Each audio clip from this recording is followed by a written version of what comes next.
دیگه کار تموم ایران. بهتره تسلیم ما شی و خاکت رو به ما بدی. راست میگه ایران. البته ایران نه، اسرائیل.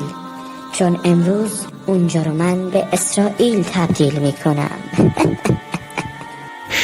شما فکر میکنین من تنهام؟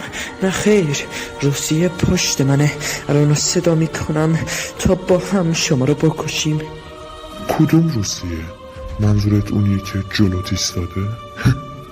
روسیه داداش، تو اومدی؟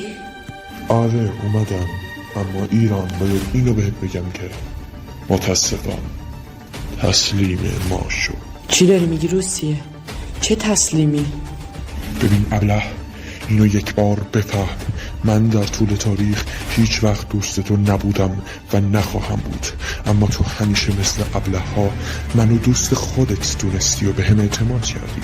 اما منم همیشه از پشت بهت خنجر زدم، چون من به دنبال منافع خودمم.